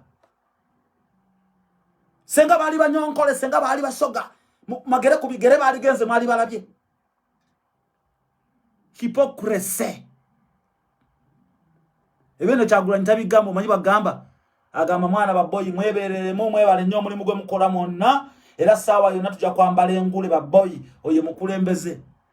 N'abagumya ne basigala nga bapama ku nkoma basindika ebigaali police bagoba mu Kampala amasomero bagatunda mu nyumba babagoba omukazi avaamu olubuto abala bafendwadde mu ddwaliro teridagala buli kimu yabagamba mweberere mu kati yakole ki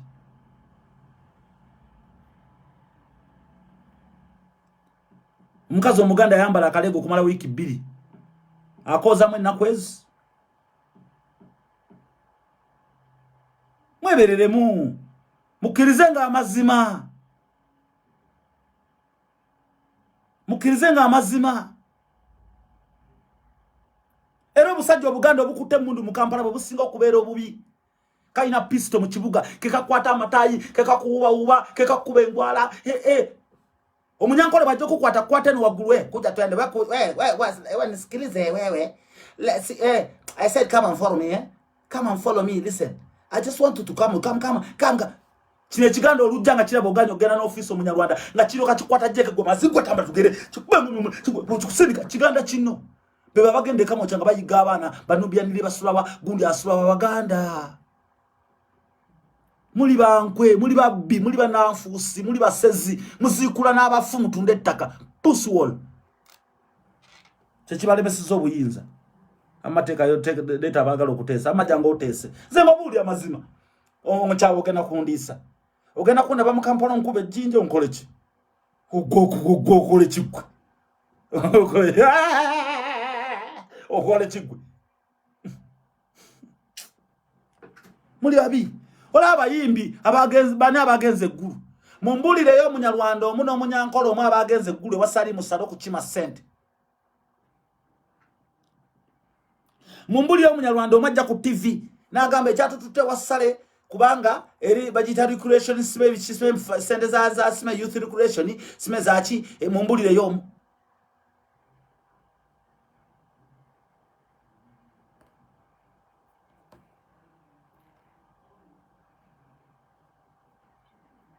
mumbulire yo mu era mulaja na bebe kulu kathalire kusasira olola nyanyani mbona bedira mamba bedira ngabi bedira ndiga mumbuli Omunyarwanda agenza okusaba sente jakata muli Banyarwanda beita nakayiza nga mwe bali bayimbi temuli beita ba Grace na Kimera nga Munyarwanda nato mumanyi mwe bali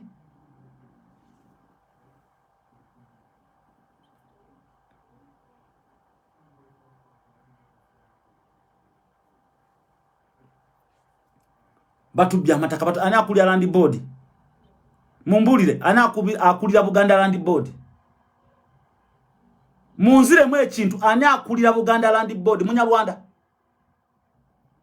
ebyapa babijjawa babya mataka banange Buganda na bajibye bajimazeewo ebyapa babijjawa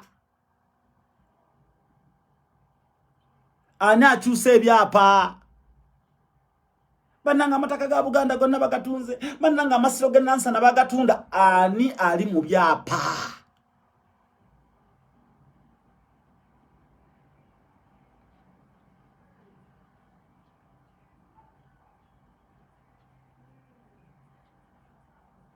ani ali mu byapa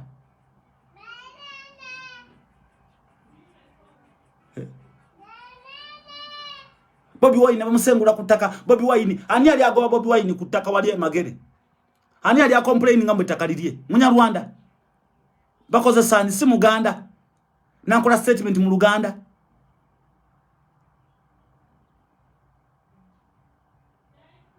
ani era Bobi Wine taka kwaliryange era taka ngenda ditwala era taka elyo olore taka yali ani si Muganda Busabala beach eri kuki One Love beach ani abali bajesimbye musibaganda takali abuganda takali akabaka ani sibaganda labandu bana abalalu musoke mwebereremu mulyoke mutandika okulwanyisa abasigadde ziwe nabalaba nga mwebereremu sija kuddamu bogerako mbamanyo okuva eno kapa mawansi paka mu bongo. I know who's called the Muganda in the world. I know who are Ugandans people. Manyi acholi naberanga paida wanseko ku mwalo je naberanga Nazemba tikane mputa zabo kuve wanseko paka mu Kampala nabachimanga Masindi nalinga chitugumu nali mu Busoga Idudi naluwerere Bujiri myaka 7 nalinga busiya ku boda ngansala Kenya Sofia yonane nyingira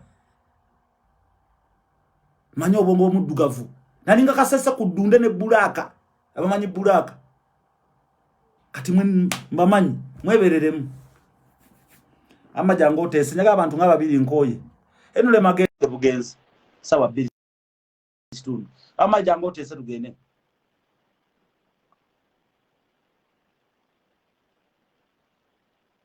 tonga mantu betu mamanya kafi abetu mamanya gafe mbamanyi sagala bogera kubana gamba nze wali ochinte nakowe nakuzino kwe kwogera munya Rwanda munyango abana bakowa mwe baba chaza simwe mwabatuma ngundi mulindwa abada tukulinze bannange tata abada kulinze bannange tata abada tugama mulindwa ajja abada tuliawo tutudde tata anji mulindwa azze ali nani alina mukyala we na mulindwa okay kanzije nabadde mbagulidde obukanzu wano obo mukyala namuwe ekitenji kino mama atunga ebitenji kamuweyo kimu ne Gomez nja muwa senso balaba huwa mulindwa oluddeyo diru yabadde asawa 7 abana bange bakufumbira akamero bedda bakulinze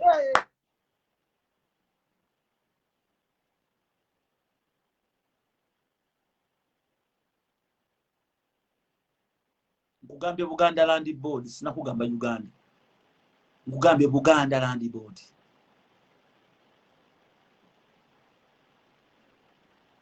temwagala mazima amalamba tijangu gojo kufuna network amangu. Hello. Njiwa mama nyinazi. No man, webale kusomesa byonna tubiwulidde ebyange naawe tujja kwetereeza eri mu box yaffe. Naye kati nze kyengamba Bannayuganda right now, Pato naye ali mu state of a panic mood. Okitegeera? Pato muntu alina naye okukola emirimu gye ayinazoganye bakama be enadde ku byalumbuye na biki.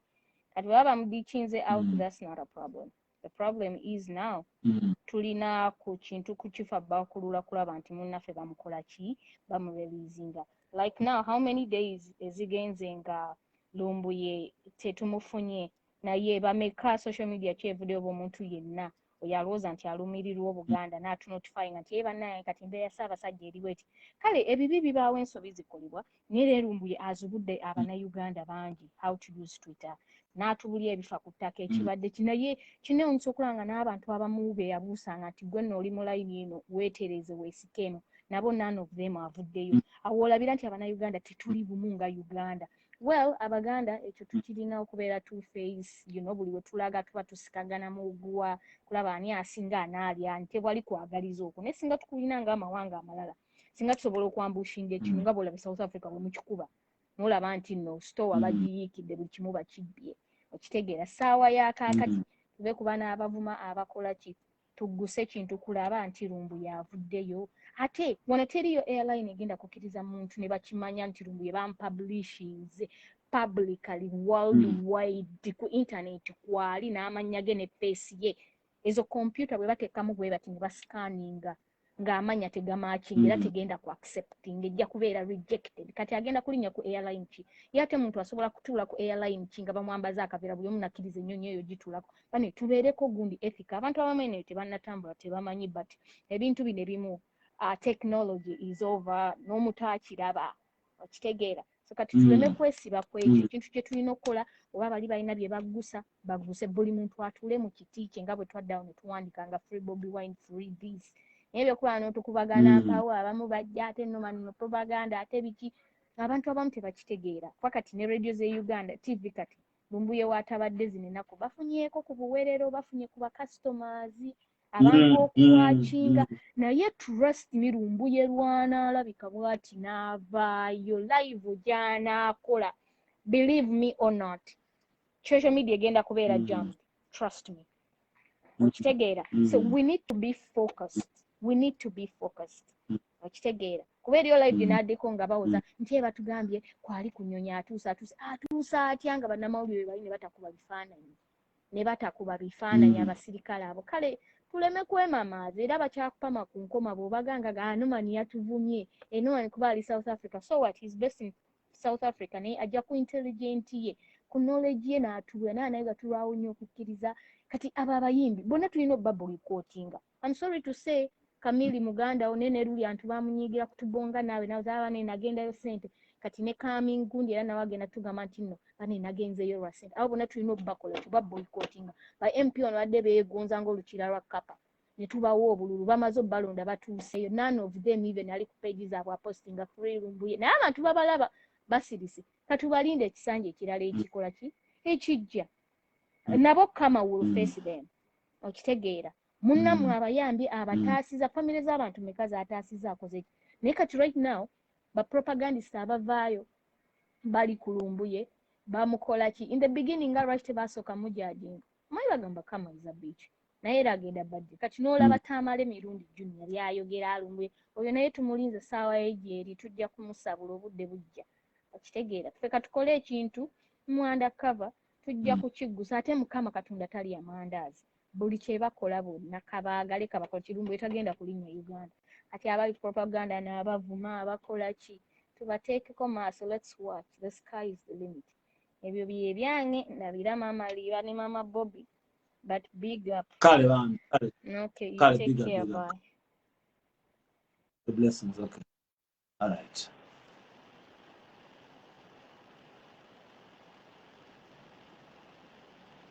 Joseph bana njagala program yawedde dda njagala y'abantu nga bana buli omu bambi abeeko kayisaawo abantu baagala kuteesaako so I give out this opportunity to everybody to express their opinions you know so nenga jagenda gula sigala time has gone so tuite mu bwangu nina nfune ka sigala nange nfuweko nzanzo kulaba sebo tetuyinza kuva ku bantu 200 mu mmeka ne tudda wansi ku lukati banga tukyali awo kyegeza program ebiwedde tukooye alo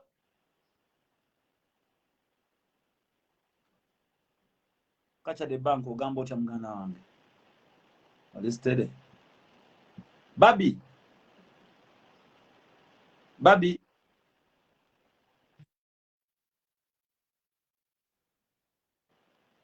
babi babi kuoli babi babi wanji babi babi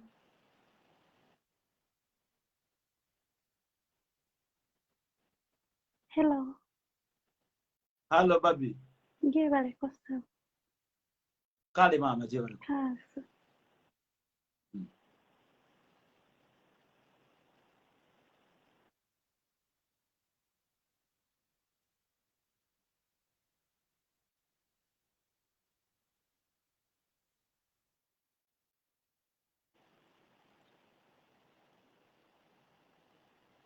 nakakanda nakakanda alo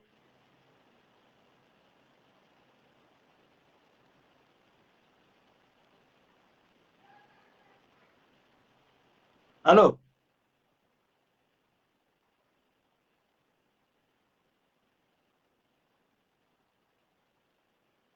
Hello.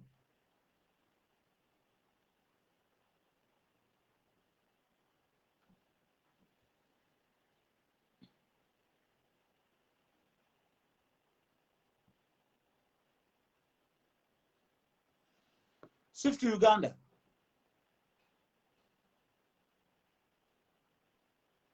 Hello? Wanji? Hello, Papa. Agambata papa. Yebale ko sebo. Webale nnyo. Kale papa koseda chikabiri bambi papa. Papa webale kusomesa gwanga, webale tusomesa sisuba live yo. Naye bannayuganda abasigaddeko bannaye mubeeremu ku bantu amagezi, mubeeremu ku buntu bulamu, mubeeremu akategeera akatonotono wadde tuli basiru. Musiri ddala Abaganda kubanga ffe abasinga okwekuba. Togenda sanga mutolyera akuba Buganda nga bw'ogambye. Nze nzikiriziganya n'ebigambo byo. N'abantu tubeeremu akatoola tuleme boogedde biti simanya gundi awunya gundi. Bannaye ebyo mubiveeko tukwasaganize wamu kubanga twagala nkyukakyuka. Abasinga wano tuli bavubuka bato. Tuyigira ku bantu nga Nomani, ku bantu nga Lumbuye abayogera ekintu nga teyeesiseemu. Bokitegeera. Naye ekisinga tutawaanya waneena abavubuka bato abasinga balowooza nnyo nti bo embeera gye balimu ebamala, embeera gye balimu nnungi, embeera gye balimu yeeyo. Okitegeera Papa? Kati batusiri wadde tutagala tulinga muka gwa mukanzu tulemye okutegeera ensonga. Ate abavubuka basinga wano mulowooza nti muli bato. Mukuze, temugenda kumala kumera gundiwa byoya wansi wa bigere mutegeere nti mukuze. Bannaye twebereremu twagala mu Teacher Lumbuye ateebwe abeere bulungi.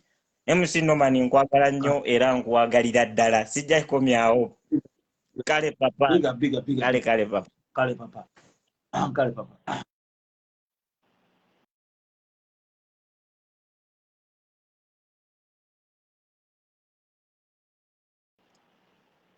Abantu mala muli bangi naye live yawedde dda. Naye mbanyonyodde. Allo. Lero funye network. Yes, no.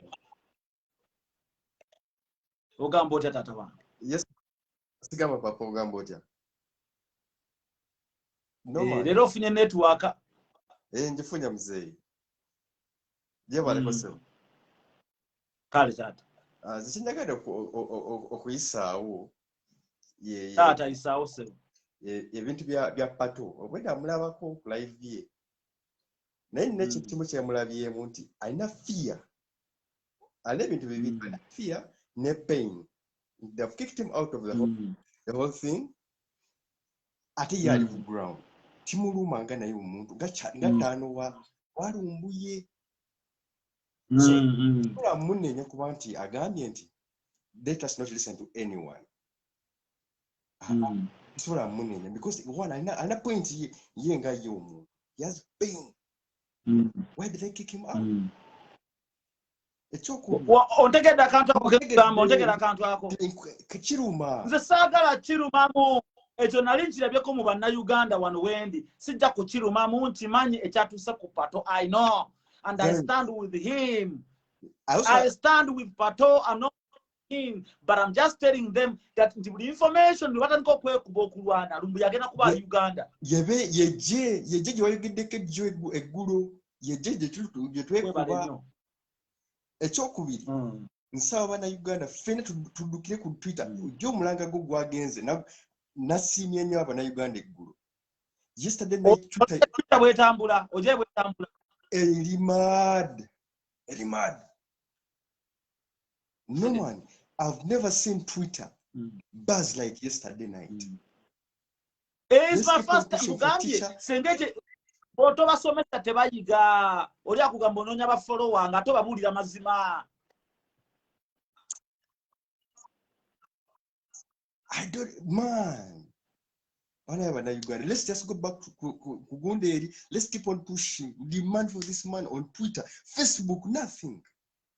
Tell you again, Facebook. Today, Twitter. What you mulamwa? No man. Twitter, Facebook.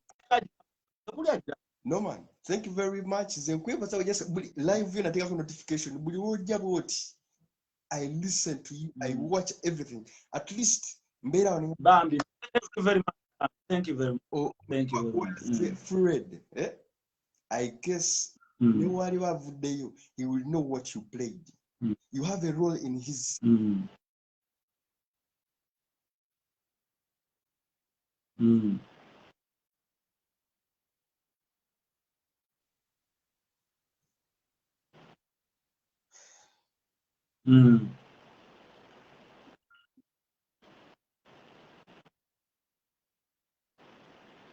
Oteredde Bambi network emujjeko Bambi.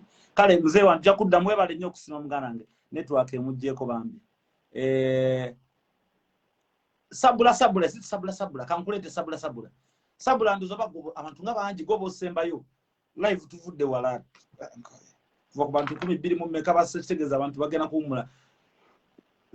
Sasa kachale banka agamba ata boss wangu listed alali gundi ani kuliko muwala ali kuno alo ngenda kunonya kusigala ze ndi bubi watu wali ka filter kengenda kunywako packet ziweddemu mujankwate simu oyogera tugene maso sigala aweddemu munyera kumukumu ninga chuma cha muda sigala aweddemu gwe nkugobi kandeto omulala Bobi Wine wama jango yogere Bobi Wine go bosemba yobo ina network Bobi Wine jango yogere tumalirize anioni alo Bobi MC Nomani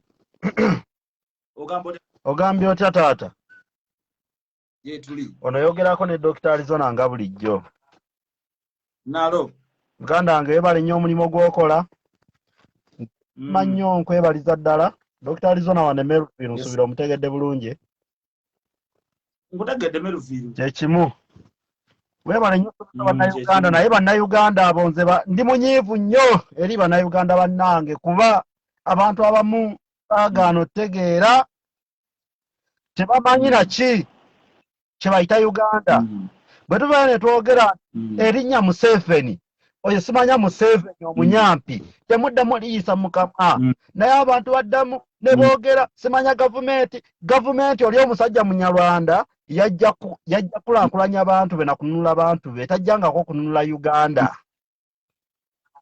njagala bwe tuba twogera erinnya Museveni oba gavumenti ya Tibahabulwa tuleke giteeka ku bigambo byaffe n'ekigambo ekirala kyoyogedde ekigambo ky'enkwe kitwemesezza okugenda ku bukulembeze n'okuba nga tukola buli kimu baganda baffe abamu bw'otunulira abantu bonna abavuma pulezidenti waffe bonna ba central teweebuuza gwe Bajjo Mukasa Bajjo lwaki ovuma Bobi Wine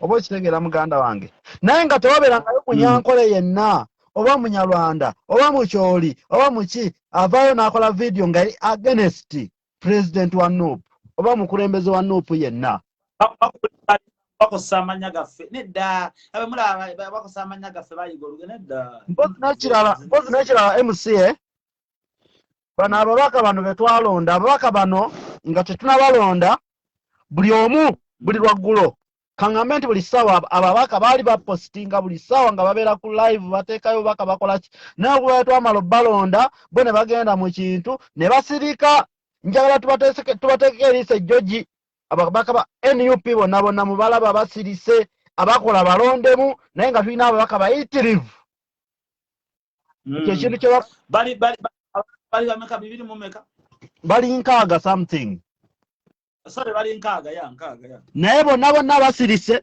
ku ssaawa y'akalulu wano baavangayo ne bapositinga nnyo ne batambula nnyo zeeze enkwe ze twogerako MC Norman nkwagala nnyo nti otambulira ku mazima nga nze ekikopo nkiyita kikopo ne gama njiyita gama oba okitegeera muganda wange tulina obusungu bungi nnyo obulumi bungi nnyo bwe tulina ku mitima Jundu Bosco byatulese ku mitima bingi nnyo okubanga gwe Mukasa totunuulira bakazi abazaala nga bafa everyday okubanga gwe mukasa totunuulira bano abaana abasomera mu miti abatambuza ebigere abalina envunza nga n'eddagala ly'envunza lyalema otuuka mu Uganda naye nga minisitule eziri sente ezijja zonna zigenda mu bo balinnya ennyonyi ne bagenda osayininga sente z'eggwanga ne balinnya Tibahabulwa simanya Abuhabulwa simanya Agaba ne bagenda ne basayininga sente z'eggwanga esente ezaffe ze tubonaabonera omusolo gwe tuwa Uganda gwe gusasula abasirikale babe Rwanda ffe ne tusigala nga tukola ki nga tubonaabona n'otunuulira simanya mbu basajja minyo n'ovaayo bakuwadde bamuwadde tooyi bamuwa tooyi n'avaayo n'alaga tooyi ya pisto n'atandika okwogera ebigambo nga mutwalo naye nga talina kyalina musajja mukulu ali myaka gyakufa naye nga n'ekikumi takirina n'okukola kwamulema omufere Balamu n'avaayo n'amusayiningisa foomu bw'amusayiningisa foomu ayingire mu NRM kwegamba n'otunira abasajja abo bonna nga tobategererako ddala muganda wange oba okitegeera omusajja omufere yavaayo n'agamba sayininga foomu ezikukkiriza okuyingira mu NRM naye nga Balamu gwanifala gwagaba kaadi eziyingiza abantu mu NRM naye n'asayininga omusajja omukulu ali mu myaka 7 nga yaliwo n'emirembe giri egyaliwo naye ng'akyayogera ebintu ebitakola ki ebitakwatagana nga ye talina bulumi bwonna ku mutima nze kinnuma nnyo okubanga bannayuganda tuli bantu bakozi nnyo naye ekintu ekitulemye nti tetweyagaliza abasinga enkwe nnyingi nnyo n'obeerawo ng'okola mu kyalo eri ekayunga eri wansi afa azaala afiira mu kkubo nga tasobola kutuuka kayunga ne boda tewali ekkubo tewali abasajja kankubuuze sebo njagala abaana batikudde ssente wano okimanyi bulungi esebo njagala ombuulira abanyarwanda abaali bagenze Masabo ne batematema abaana batikudde ssente sibawuliranga nayo gwe nali mmanyi yali omu baganda oba okitegeera muganda wange naye nga lwaki n'otunulira omusajja gwe bayita kano akasajja kano ke bayita simanya Ronald Mayinja kasajja tukuze kayimba kakozi kakola sente kalina sente naye paka nakati takutanga sente alowooza ensi agenda gikungula n'olya mu munne olukwe Kyagulanye yalowooza Mayinja nti ensi agenda naye agenda gikungula agende naye Magombe buno obulamu bw'ensi bwe tubeeramu tulina kubeerawo kweyagaliza akatono k'ofunye kalye ne munno naye nze Norman kinnuma nnyo okubanga nze nsobola okwevuga naye ng'omuntu omulala atambuza bigere kinnuma nnyo abasajja abo bali gride nnyo abasajja abo babi nnyo abasajja abo DJ Norman abasajja abo babi nnyo nze obusungu bw'olina ku gavumenti ya Tibahabulwa n'abantu bonna bakolera mu 7 obusungu bwenina nze ng'omuntu okulya omuntu kibi naye nsobola okukwata omuntu n'emulumaluma n'emugaya n'emumira obunyama ku lw'obusungu bwe nnina muganda wange abantu babonaabona abantu baffe babonaabona e Uganda obadde ekimanyi Norman nti omuntu e Uganda abeerawo n'amala emyaka 5 nga takwatangako mitwalo 10 kumubeera mu nsawo nti gigino gya kaashi kituufu naye ng'ali mu nsi muntu mulamu atambula naye ng'abasajja babba sente Norman nze nali nsuubula okuva e Dubai naye ng'okiriyalinga ebintu wali ku revenue olina kubeera na agent naye ng'oyo agent olina omumusasula naye nga Munnarwanda toyinza kusangawo agent na Uganda oba okitegeera buli office kyogendamu n'ogenda e Busia n'osangayo OCCID OCC Station Munyarwanda e Busia teri baasoma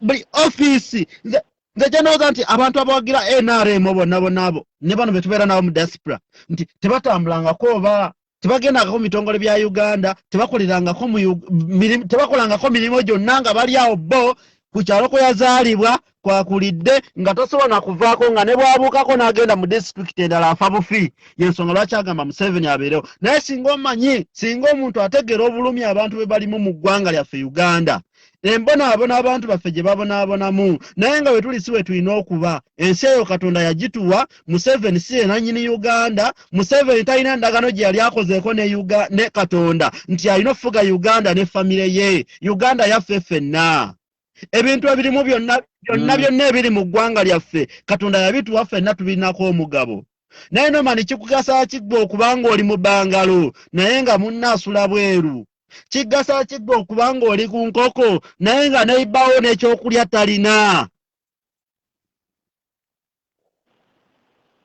kale muganda wange nze omulanga gwange gugende eri abo bonna naddala bavuka bannaffe bano ba Ashibag Kato yajja wano ne tumuwaana nnyo nga tumanyi tulina munnaffe naye nga tulina musota nzijukira wali okuyimbira n'akayimba wali ku stage president ng'agenda oyingira lwe twali wali tukanyukira nnyo naye nga tulina musota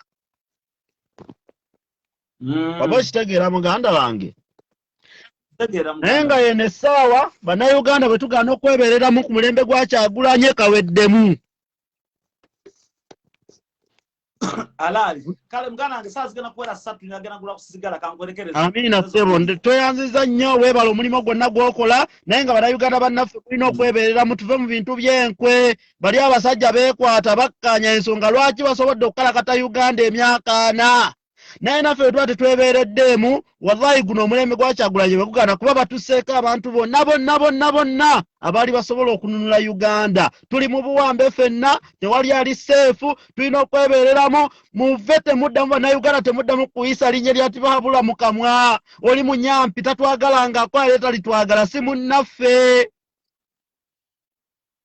munnaffe mukimanye buli kye mulowooza kyonna temulowooza nti Tibahabulwa agenda kera ku nkya akolere bannayuganda for last 35 years talina kyakoledde Uganda ng'ovaayo gamba nti kikyagenda okola mu myaka gino ng'ali mu myaka gya kufa emyaka gy'alimu gya nsobi ali mu tteekateeka mutabanyiwe bajje batukalakate y'ensonga lwaki bagenda kuggyawo emayiro kati aleete abantu be bonna okuva eri e Kenya okuva e Tanzania bonna abaleete bajjule ku ttaka naye ng'ali mu Buganda Land Board Muganda